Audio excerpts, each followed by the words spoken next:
최근에 어떤 종교사회학자가 현대교회를 DIY의 시대다라는 정의를 내렸습니다. DIY는 뭐냐면은 Do it yourself. 그래서 자기가 스스로 만들어가는 시대다. 교회를요. 예전에 성도들은 교회 안에서 성경 공부하는 것을 참 즐겨했습니다. 교회의 가르침 따라서 신앙생활을 열심히 했습니다. 그리고 교회의 전통을 열심히 잘 따랐습니다. 근데 최근에 와서는 교회가 가르치는 성경 공부나 교회의 오랜 전통을 거부하고 자기가 믿고 싶은 대로 신앙생활을 하는 시대가 됐다는 겁니다. 그래서 DIY입니다. 자기 스스로 만들어가는, 믿음도 자기 마음대로 만들어가고요, 교회 생활도 자기 마음대로 만들어가고 예수님조차도 자기 마음대로 만들어가는 그런 시대가 됐습니다. 자기가 생각해서 자기가 스스로 만들어가는 시대, DIY 시대입니다. 하지만 여러분, 그렇게 사셔도 됩니다. 자기 마음대로 신앙생활하면서 사셔도 좋지만은, 그런데 한 가지 주의해야 할 게 있는데요. 한 번 죽는 것은 사람에게 정하신 것이요, 그 후에는 뭐가 있으리니? 심판이 따른다고 분명히 하나님은 말씀하고 있습니다. 우리가 마지막 날에 하나님 앞에, 심판대 앞에 우리는 누구나든지 다 서게 되어 있습니다. 그때 우리가 하나님 앞에서 어떻게 대답을 해야 되고 어떤 삶을 살았고 어떤 신앙생활을 해야 되는지 분명히 하나님은 우리에게 물을 것이고, 우리는 그것에 대한 답을 하는 때가 곧 온다라는 것을 믿으시기 바랍니다. 이제 2014년도가 한 달밖에 남지 않았습니다. 다들 연초에는 올해부터 신앙생활을 열심히 하리라고 송구영신 예배부터 와서 아마 다짐들을 하고 결심들을 하셨을 겁니다. 하지만 이제 한 달을 남겨놓고 우리가 올 한 해 신앙생활을 하면서 우리의 신앙생활을 돌아볼 때에 정말 우리가 처음에 결심했던 것 같이 맞게 사신 분이 아마 앞에 있는 저를 비롯해서 많지 않을 것입니다. 저같이 이렇게 결심이 약한 분들을 라틴어로 메멘토리가 약하다라고 합니다. 메멘토리. 한번 따라해 봅시다. 우리 메멘토리. 이 메멘토리의 뜻은요, 라틴어인데요, 죽음을 기억하라라는 뜻입니다. 죽음을 기억하라. 한번 결심을 하면은 끝까지 하시는 분들이 있어요. 이런 분들은 이 메멘토리가 강한 분이고, 이 메멘토리가 약한 분들은 결심이 약해서 쉽게 무너진다는 겁니다. 근데 이 메멘토리가 강한 분들은 결심을 한 후 자기의 마지막 죽음을 생각한다는 겁니다. 나는 반드시 죽을 것이고 나의 죽음 앞에 후회 없는 삶을 살아야 되겠다라고 결심을 한다는 겁니다. 그래서 제가 결심도 한자를 찾아봤더니 결심이 보니까 터질 결의 마음심입니다. 마음, 이 심장이 터져도 한 번 결심한 거는, 제 방에 뚝이 터져도 한 번 마음 먹은 거는 꼭 지켜야 된다는 게 바로 결심의 한자의 뜻이더군요. 메멘토리, 우리에게는 반드시 죽음이 있습니다. 그것을 기억하십시오. 그리고 그 죽음 뒤에는 반드시 심판이 있습니다. 그렇다면 우리에게 필요한 것은 무엇일까요? 우리에게 무엇이 있어야지 결심을 하고 메멘토리를 생각하며 그 결심을 지켜내고 내 삶의 변화와 성숙을 가져올 수 있을까요? 성경은 우리의 삶의 변화를 가져오는 역동적인 힘이 있는데, 성경에서 말하고 있는 우리의 삶이 변화를 가져오는 역동적인 힘을 성경에서 말하고 있는데, 그것은 뭐냐면은 구원에 대한 지식이 있어야 된다고 말씀하고 있습니다. 칼빈은요, 그리스도인은 이중 지식을 가졌다고 합니다. 이중 지식. 나를 아는 지식과 하나님을 아는 지식이 항상 순환한다고 이야기를 합니다. 하나님을 인격적으로 만난 사람이 나를 실존적으로 더 이해할 수 있다는 겁니다. 나를 깨닫고 나를 이해하는 사람이 하나님을 더 깊이 이해할 수 있다는 겁니다. 하나님을 더 깊이 이해할수록 자기 자신의 내면적인 지식을 알 수 있다는 겁니다. 나를 아는 지식과 하나님을 아는 지식이 서로 앞서거니 뒤서거니 하면서 우리가 더욱더 하나님께 가까이 가고 있다는 겁니다. 에베소서 2장은요, 이 구원의 지식을 우리들에게 가르쳐주는 그런 장입니다. 오늘 본문 1절에서 10절까지는 구원이 가져오는 첫 번째 변화에 대해서 말씀하고 있고요, 11절부터 마지막 절까지는 두 번째 변화를 말씀하고 있습니다. 오늘은 첫 번째 변화만 말씀드리고, 두 번째 변화는 오늘 말씀을 들어보고 더 듣고 싶으면은 수요일날 나오시면 됩니다. 수요일날 안 나오시는 분은 별거 없네 하고 안 나오는 줄 알겠습니다. 예. 이 구원의 지식은요, 우리가 아는 말씀 고린도후서 2장 17절에 보면은 그런즉 그리스도 안에 누구든지 그리스도 안에 있으면 새로운 피조물이라 이전 것은 지나갔으니 보라 새 것이 되었도다. Old and new 이게 있습니다. 하나님이 우리를 새로운 피조물로 재창조하셨는데요, 하나님의 구원 속에는 지나간 과거상이 있고 그리고 그 구원을 통해 우리에게 주신 새로운 자아상, 이 두 가지 자아상이 항상 있다라는 겁니다. 1절에서 3절까지는요 구원받기 전 과거의 자아상을 말씀하고 있고요, 4절부터 7절까지는 그리스도로 말미암아 우리에게 주신 현재의 자아상을 말씀하고 있습니다. 그리고 8절부터 10절까지는 그 하나님의 구원이 우리에게 어떻게 이루어졌는가, 구원의 과정을 설명하고 있다는 겁니다.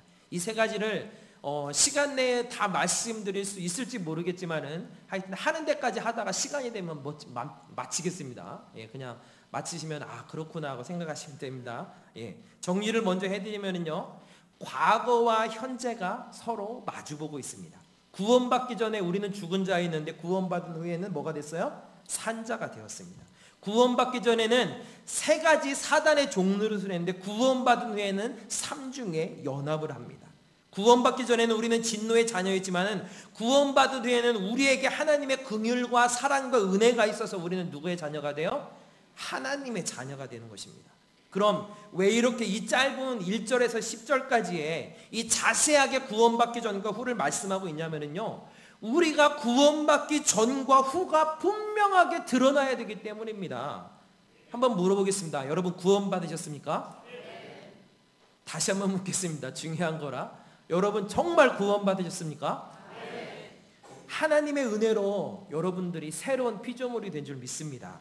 우리는 구원받은 하나님의 자녀인 줄 믿습니다. 그렇다면 우리에게 구원받기 전 구원의 그 과거의 자아상이 있고 구원받은 후 현재의 자아상이 분명하게 드러나고 있느냐를 우리가 생각해야 된다는 겁니다. 이 간증이 구원받기 전과 그 자아상과 구원받기 후에 그 자아상이 분명히 우리에게 있느냐, 이 간증거리가 분명히 우리에게 있느냐를 우리가 생각해야 된다는 겁니다. 구원받기 전과 후가 다른 게 없다면은요, 내 마음과 내 생각이 내 행동과 삶이 구원받기 전과 별 다른 게 없다면은요, 우리는 다시 밑으로 내려가서 구원부터 다시 한번 생각을 해봐야 됩니다. 자, 먼저 1절부터 3절 구원받기 전에 자아상을 말씀을 드리겠습니다. 오늘 눈부시게 옷을 입고 오신 우리 이수업 집사님이 저기 계십니다. 아주 파란 한복을 입으시고 얼굴도 아름다우시지만 옷도 너무너무 아름다우십니다. 우리 이수업 집사님. 근데요, 저는 저 집사님의 어두운 과거를 알고 있습니다. 그래서 제가 오늘 여러분 만인 앞에 저 집사님의 과거를 드러내고자 합니다. 저분이요, 예수 믿기 전 과거에는 어떤 분이었냐면요, 떨리시죠? 2장 1절 말씀 한번 보세요. 2장 1절 말씀 시작. 그는 허물과 죄로 죽었던 너희를 살리셨다. 저분이요, 허물과 죄로 죽었던 자래요. 산자가 아니라 시체셨대요. 시체. 좀비 영화에 나오는 그 좀비의 원조셨다는 겁니다. 여러분, 그리스도가 없이 사는 분은요, 하나님 앞에 어떤 존재냐면요, 살아있다 하나 죽은 사람입니다. 허물과 죄로 죽은 사람입니다. 걸어다니는 시체들입니다. 하나님 없이, 그리스도가 없이 살아간다는 것은 이미 태어날 때부터 죽은 사람으로 태어난 것이고 죽음 속에서 이 사람이 살아가고 있다는 겁니다. 또 2장 2절에 보면은요, 이런 사람들은 어떤 사람이냐면은 불순종의 아들들 가운데 역사하는 영이라. 3절을 보면 본질상 진노의 자녀다. 태어날 때부터 본질이 저주받은 그런 자녀로 태어났다라는 겁니다. 다시 1절로 돌아가서 1절에서 허물과 죄로 죽었다. 허물은 뭐냐면은요, 우리가 알고 있는 에러가 났다고 하잖아요. 그 에러입니다. 에러. 길에서 벗어난 것이 허물입니다. 그럼 죄는 뭡니까? 죄는 하마르티아. 관역에서 활을 쐈는데 관역에서 벗어난 것을 죄라고 합니다. 이런 허물과 죄로 죽은 자가 되었고 불순종의 아들들이 되었고 본질상 진노의 자녀, 저주받은 자식들, 이게 우리 이수업 집사님뿐 아니라 우리의 과거에 구원받기 전에 실존의 우리의 삶이었다라는 겁니다. 이게 그리스도 없이 살아있는 과거 우리의 실제 모습이었다는 겁니다. 사단은 우리를 이렇게 죽음의 세계에 가두어 놓고 죽음의 삶, 죽음의 종노릇을 하도록 우리를 만들어 놓았다라는 겁니다. 2절에 보면은요, 우리 2절 말씀, 3절 말씀 한번 같이 읽어볼까요? 시작. 그때 너희는 그 가운데서 행하여 풍조를 따르고 공중의 권세 잡은 자를 따랐으니 곧 지금 불순종의 아들들 가운데 역사하는 영이라. 전에는 우리도 다 그 가운데서 우리 육체의 욕심을 따라 지내며 육체와 마음에 원하는 것을 하여 다른 이들과 같이 본질상 진노의 자녀였더니. 2절 3절을 보면은요, 전에는 우리도 다 그 가운데라는 말을 하고 있는데요, 이거를 쉽게 말하면은요, 우리가 사단의 중심, 거대한 그 수용소 안에 있었다라는 겁니다. 사람은 누구나 다 죽기 전까지 이 거대한 수용소 안에 갇혀 있다라는 겁니다. 그러면 이 노예 수용소에서 우리는 무엇을 하고 있느냐? 세 가지로 말씀하고 있는데 중요합니다. 잘 들으세요. 자, 2절 말씀 보세요. 그 수용소에서 우리가 하는 게 있는데요, 행하는 게 있는데요, 그 사단의 거대한 수용소에서 우리가 행하는 게 있는데, 그 첫 번째는 세상 풍조를 따랐다는 겁니다. 세상 풍조는 나날이 갈리어도 나는 내 믿음 지키리니. 이 세상 풍조, 세상 문화, 세상 유행을 따라 샀다는 겁니다. 이것이 사단의 강제 수용소에서 행해지고 있는 첫 번째 일입니다. 현대인의 가치관을 보면은요, 이 세상에서 유행하는 것들, 유행하는 문화를 따라 사는 것이 현대인의 세련미라고 생각을 합니다. 현대인의 문화의 기준이라고 말합니다. 하지만은요, 현대인의 죄 중에 살인, 간음, 탐색, 질투, 탐욕, 나태, 분노, 이런 엄청난 죄악들 가운데 이런 죄보다 더 중요한, 이런 죄악을 지배하는 그 밑에 깔려있는 죄가 있는데, 그게 바로 세상의 유행을 따라 사는, 세상의 문화를 따라 사는 것들이 그 안에 내포되어 있다는 겁니다. 한때 남진이 이런 노래를 불렀습니다.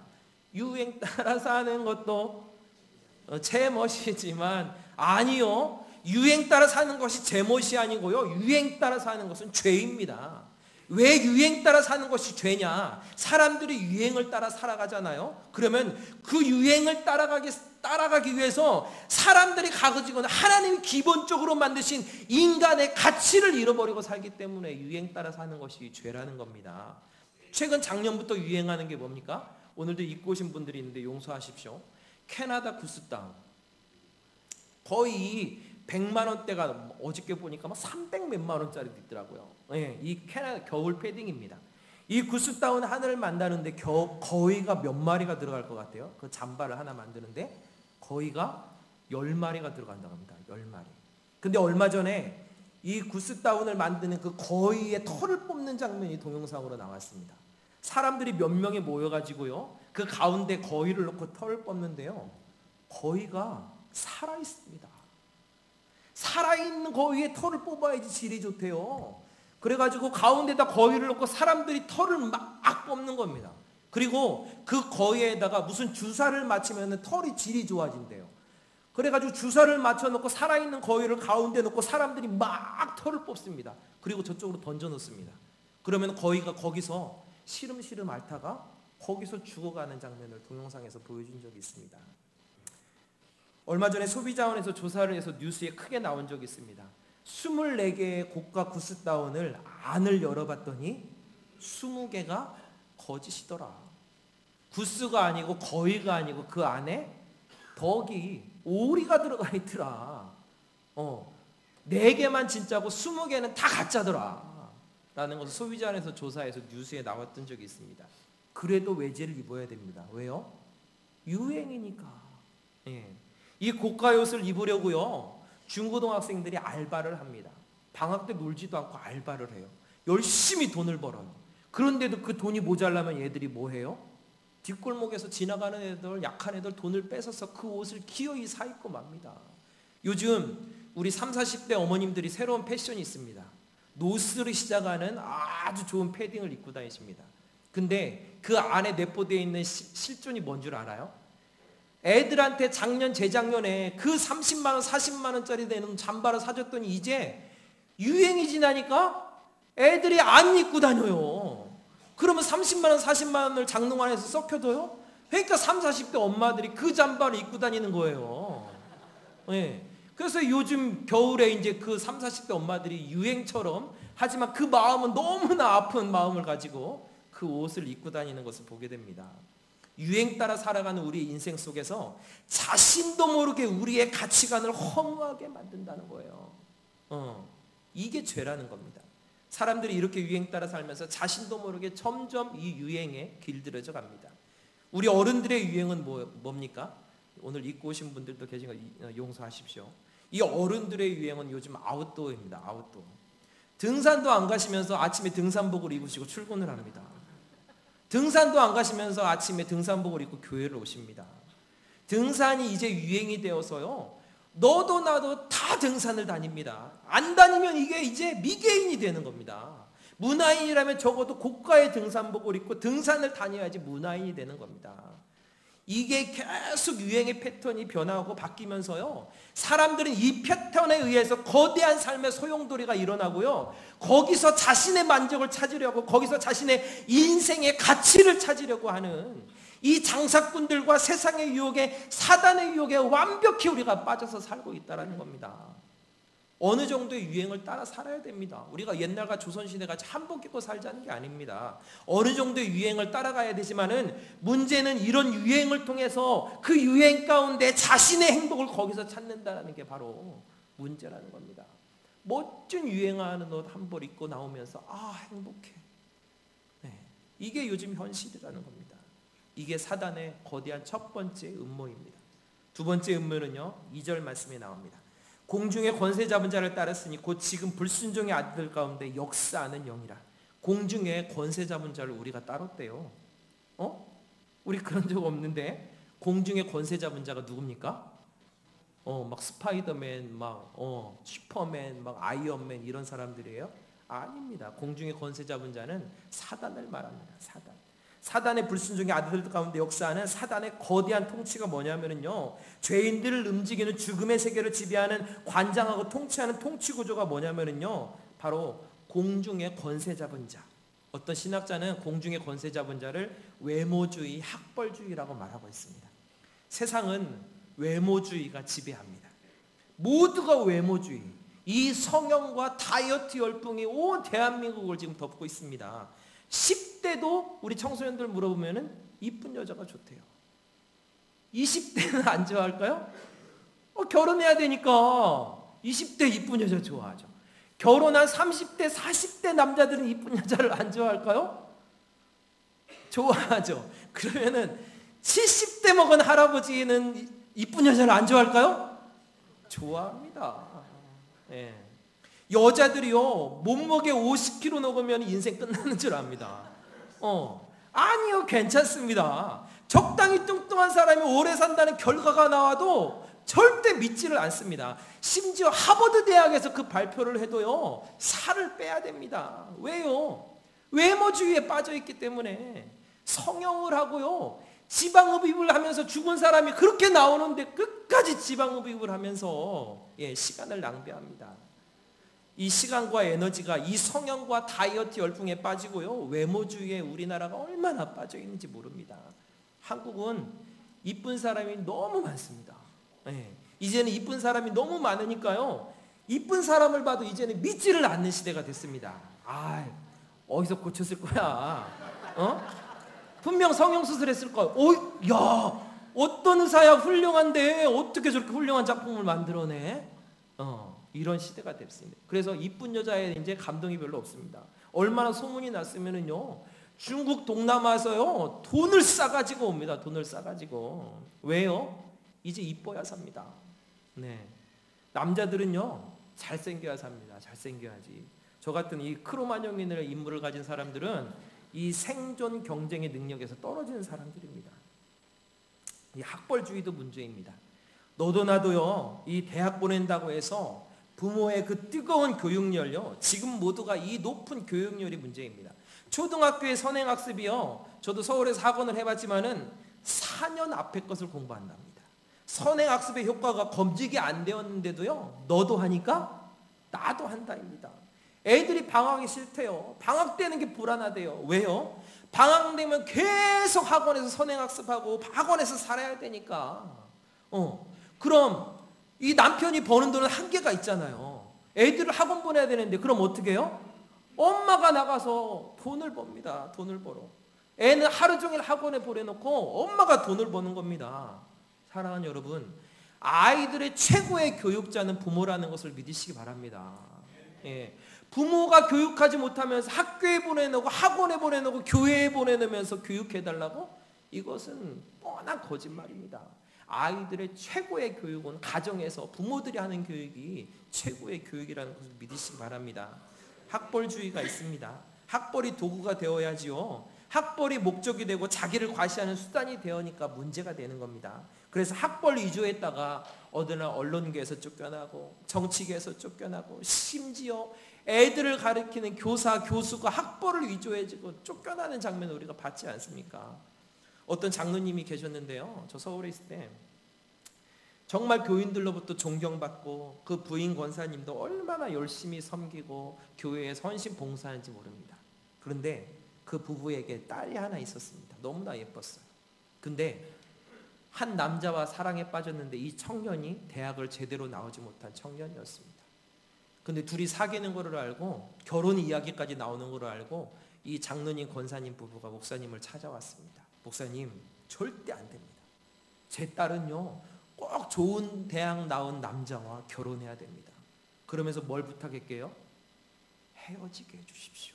목사님이 둘을 불러다가 이 둘을 헤어지게 해주십시오 라고 부탁을 했습니다. 목사님은 어떻게 해요? 장로님 권사님이 부탁을 했으니까 둘을 불렀습니다. 너희들 정말 사랑하니? 네, 정말 사랑합니다. 도저히 헤어지지 못하겠니? 도저히 우리 헤어질 수 없습니다. 그러더니 목사님, 심지어 걔네들이 다시 물어봅니다. 목사님, 저희 둘이요 도망가서 살려고요. 목사님, 도망가서 살면 죄가 되나요? 아니, 죄가 되지 않지. 지금 결국은 허락 맡아서 잘 살고 있습니다. 예, 이 죄가 지배하는 죽음의 세계, 사단이 통치하는 세계, 어떤 일이 일어나고 과거 우리가 어떤 사람이었는지를 우리는 분명히 기억해야 됩니다. 세 번째는 3절입니다. 우리 3절 말씀 같이 읽겠습니다. 시작. 전에는 우리도 다 그 가운데서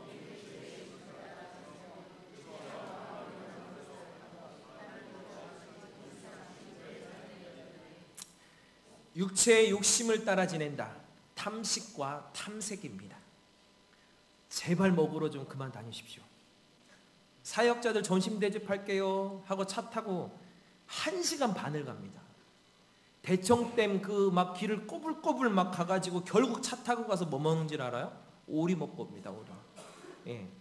오리집 이 근처에도 엄청 많습니다. 그 오리 사역자들 오리 먹이겠다고 1시간 반을 그 산속을 갑니다. 아니 그 산속에 그 식당이 있는 건 어떻게 알았는지 정말 신기할 정도로 그 맛집을 찾아다닙니다. 이 먹방 먹집에 지금 한국에 홀딱 빠져 있습니다.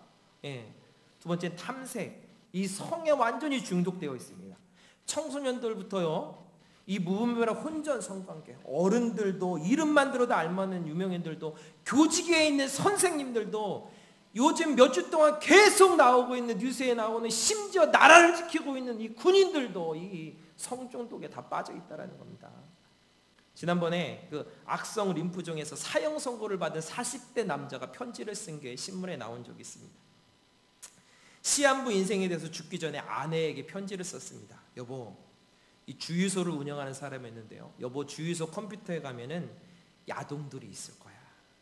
즐겨찾기 어느 사이트에 가면은 자동으로 로그인이 될 텐데 그 사이트는 세계에서 제일 유명한 야동 사이트인데 내가 거기 우수회원이야. 그래서 그곳에 들어가서 다운받은 것 좀 다 없애주라. 또 내가 성매매 알선 커뮤니티 우수회원인데 자기의 그 디지털 기록이 그 안에 있는데 그거를 다 지워줬으면 좋겠다고. 이런 편지를 부인한테 쓰고 이 작자는 죽었습니다. 자신의 자녀들이 혹시라도 자기가 죽고 나서 자신의 과거가 드러나서 자녀들이 창피를 당할까 봐 지워달라는 겁니다. 왜 이렇게 됐습니까?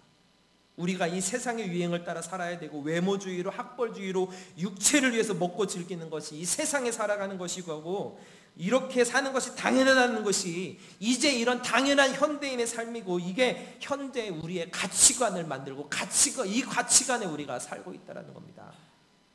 그런 우리를 이렇게 죄악 가운데 살았던 우리를 하나님이 어떻게 하셨습니까? 우리 4절 5절 말씀 같이 읽습니다. 시작. 긍휼이 풍성하신 하나님이 우리를 사랑하신 그 큰 사랑을 입어 허물로 죽은 우리를 그리스도와 함께 살리셨고 너희는 은혜로 구원을 받았다. 이렇게 세상의 가치관으로 영원히 죽을 수밖에 없는 우리를 긍휼과 용서가 풍성한 하나님께서 우리를 사랑하신 그 큰 사랑, Great Love, 위대한 그 사랑으로 죽을 수밖에 없는 엄청난 그 사랑으로 죽을 수밖에 없는 우리를 살려셨다는 겁니다. 아멘. 세상의 가치관으로 꽉 차 있는 우리를 이제는 하나님의 가치관으로 이전시켜서 죽어야 되는 우리를 새로운 피조물로 우리 하나님께서 만드셨다는 것을 믿으시기 바랍니다. 예수 그리스도의 보혈로 말미암아 우리를 하나님의 자녀로 그 피로 말미암아 우리를 하나님의 자녀로 재창조하셨다는 것을 믿으시기 바랍니다. 우리를 하나님의 위대한 걸작품으로 우리를 다시 빚으시고 우리를 재창조하신 그 하나님의 그 큰 사랑을 믿는 저와 여러분들이 되시기를 주님의 이름으로 축원합니다. 하나님 우리를 어떤 사람으로 만드셨냐면요, 과거에는요 세상 유행, 외모, 학벌, 육체의 욕심을 따라 살았습니다. 그런데 새로운 자아는 어떤 자아를 우리에게 부어주셨냐면요, 5절 6절을 우리 함께 읽는데요, 그 함께라는 말이 계속 반복되는 함께를 우리 악센트를 주어서 한번 5절 6절을 한번 같이 읽겠습니다. 시작. 허물로 죽은 우리를 그리스도와 함께 살리셨고 너희는 은혜로 구원을 받은 것이라. 또 함께 일으키사 그리스도 예수 안에서 함께 하늘에 앉히시니. 함께 이게 무엇을 의미하냐면요, 강력한 연합을 의미합니다. 초강력 접착제로 우리를 꽉 붙여놓으신 게 바로 그리스도의 사랑이라는 겁니다. 하나님의 긍휼과 은혜가 함께 우리에게 꽉 붙어있다는 것을 말씀하고 있습니다. 이제 우리는 그리스도와 떨어질래야 떨어질 수 없는 그런 관계가 되었습니다. 우리 옆 사람에게 고백합시다. 딴 생각하지 말고 붙어 있으십시오.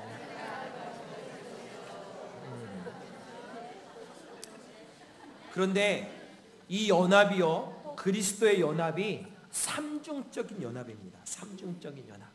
우리 5절에 보니까 함께 살리시고, 그리고 6절에 보니까 함께 일으키시고, 또 그 밑에 보니까 함께 육체의 욕심을 만족시키는 것보다 우리는 어떻게 해요? 함께 하늘에 앉히셨다 합니다. 함께 하늘에 앉히셨다. 예. 세상 유행, 공중권세 잡은 자, 외모, 학벌보다 육체의 욕심을 만족시키는 것보다 이 죽음의 세계가 이 삼중이기 때문에 새로운 하나님의 세계도 삼중으로 연합이 되어야 된다고 말씀하고 있는 것입니다. 그래서 우리는 예수 그리스도를 위해서 살아야 된다는 것을 믿으시기 바랍니다. 그래서 그리스도의 삶이 삼중이 되어야 됩니다. 함께 살리시고 함께 일으키시고 함께 하늘에 앉히셨다. 이런 사람을 그리스도의 제자라고 하는 것입니다. 이런 사람을 그리스도의 몸된 지체라고 하는 것입니다. 여러분, 교회만 열심히 왔다 갔다 하는 게 예수 믿는 게 아닙니다.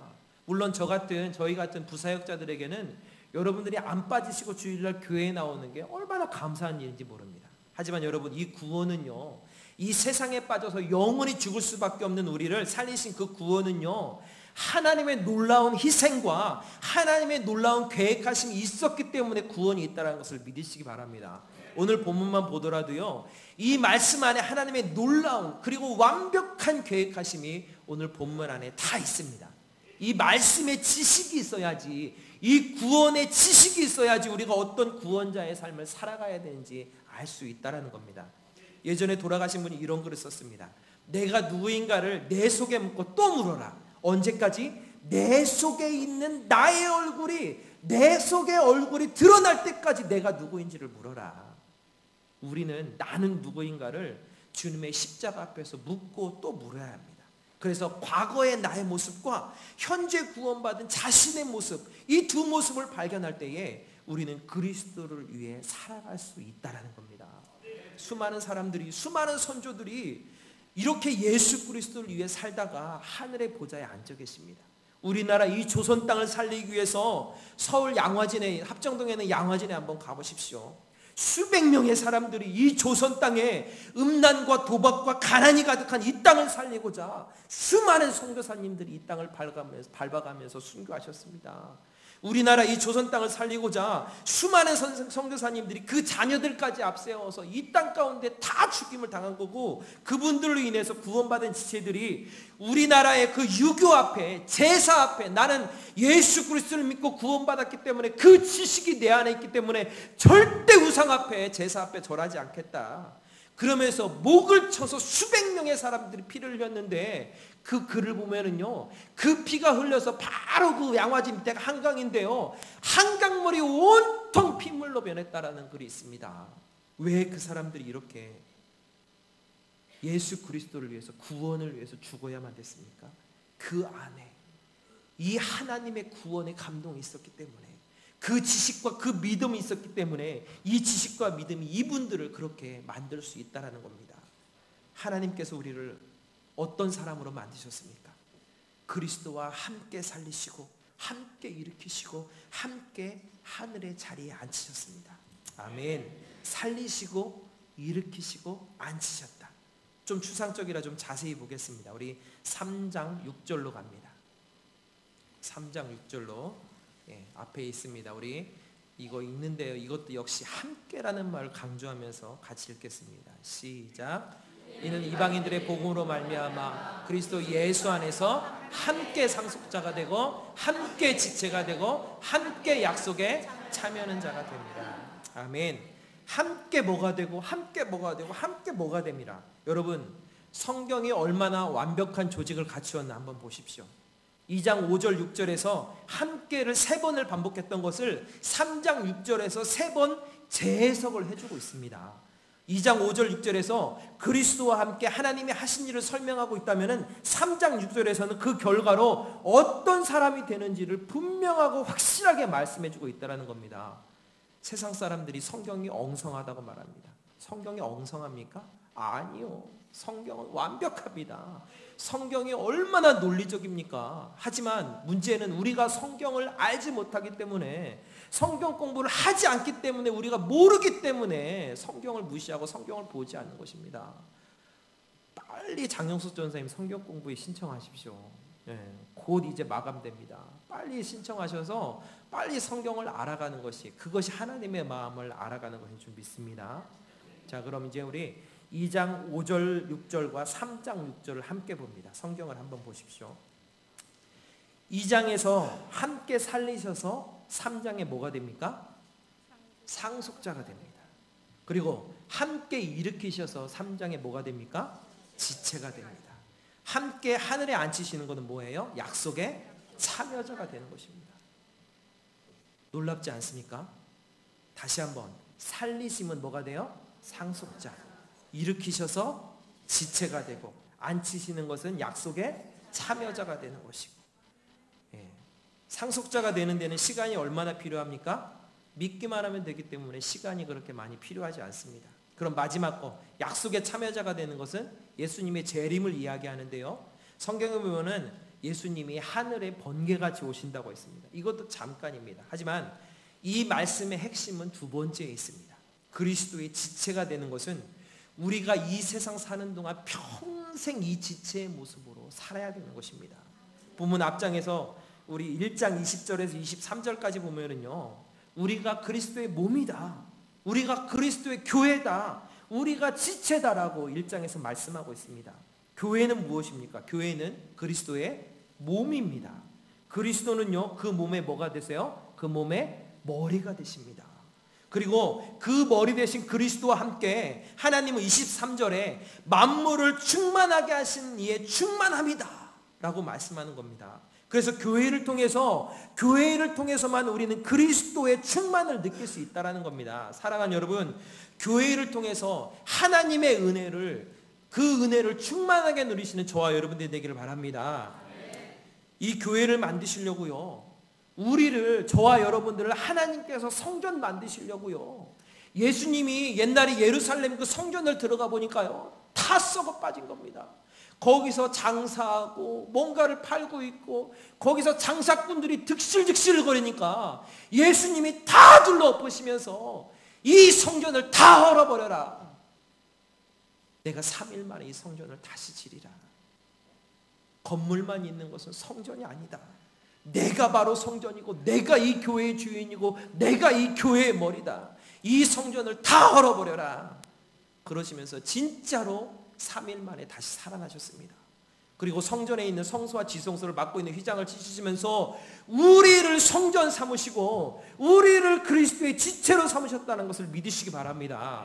그래서 우리는 어떤 사람으로 살아야 하냐면 우리는 그리스도의 몸된 교회의 지체로 우리가 살아가야 됩니다. 지체가 한 지체라도 정말 제대로 그 지체의 역할을 감당하지 못한다면 그 몸은 제대로 운영을 할 수가 없습니다. 우리 목사님이 이 지체 가운데 오른손이라고 하면은요, 우리 장로님들은 그 지체에 발이 되어줘야 됩니다. 제가 탁구를 좋아하는데요, 탁구로 오른손을 이렇게 치잖아요. 오른손이 안 계세요. 오른손이 없어요. 탄자니아 갔어요. 왼손으로 치야 되잖아요. 그럼 발들이 어떻게 해야 돼요? 자리를 옮겨주고 왼손이 칠 수 있도록 도와줘야죠. 장로님들 예, 주일을 2주 보내면서 참 솔직한 마음을 제가 1부 때는 얘기하는데 2부 때는 말씀을 드리겠습니다. 마음이 참 편치 않았습니다. 누구 하나 토요일 날 내일 주일인데 예배가 잘 준비되고 있는지, 교회가 정돈이 되어 있는지, 담임 목사님이 안 계시면 오셨어야 됩니다. 단 한 분도 와서 주일날 준비가 어떻게 됐는지, 예배 준비가 어떻게 됐는지, 교회가 어떻게 돌아가는지 단 한 분도 관심 있는 분이 안 계셨습니다. 발을 옮겨 주셔야죠. 이게 지체의 역할입니다. 꼭 지체의 역할을 감당하시는 여러분들 되시기 바랍니다. 로마서 12장 5절 말씀 보겠습니다. 시작. 이와 같이 우리 많은 사람이 그리스도 안에서 한 몸이 되어 서로 지체가 되었느니라. 고린도전서 12장 12절 말씀. 시작. 몸은 하나인데 많은 지체가 있고 몸에 지체가 많으나 한 몸인과 같이 그리스도도. 우리는 이 유기적인 공동체의 지체가 되었습니다. 그리고 이 지체, 이 몸의 주인은 그리스도이십니다. 그리고 머리는 그리스도이십니다. 그러므로 사랑하는 여러분, 우리는 그리스도의 지체로 살아가야 합니다. 이 지체로 살아야지 우리가 연합된 공동체가 될 수 있습니다. 이 사람들이 그리스도를 따르는 제자가 될 수 있다는 겁니다. 세상에도요, 열심히 봉사하고 열심히 헌신하고 섬기는 사람들 많습니다. 이제 12월 달이면 이 섬김이 점점 많아질 텐데요, 크리스찬보다 더 많이 구제하는 사람들이 얼마나 많은지 모릅니다. 교회에서도요, 기도를 몇 시간씩 모든 예배를 빠지지 않고 나오는 사람들이 있습니다. 하지만 이렇게 열심히 구제하고 열심히 기도하고 예배하여도 다른 사람을 용서하지 못하고 그 지체와 함께하지 못한다면 이것은 지체의 역할을 하는 게 아닙니다. 우리 본문 10절 말씀 한번 같이 보겠습니다. 2장 10절 말씀 시작. 우리는 그가 만드신 바라 그리스도 예수 안에서 선한 일을 위하여 지으심을 받은 자니 이 일은 하나님이 전에 예비하사 우리로 그 가운데서 행하게 하려 하십니다. 아멘.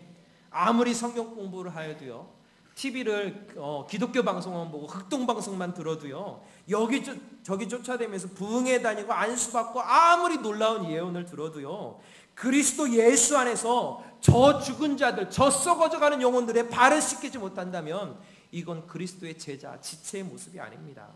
이 지체들이 각자의 위치에서 열심히 섬겨주고 열심히 몸을 세워줘야지요. 이 몸이 세워져야지 1장 마지막 절에 나오는 그리스도의 충만을 우리 교회 가운데 그 충만을 누릴 수 있다는 것을 믿으시기 바랍니다.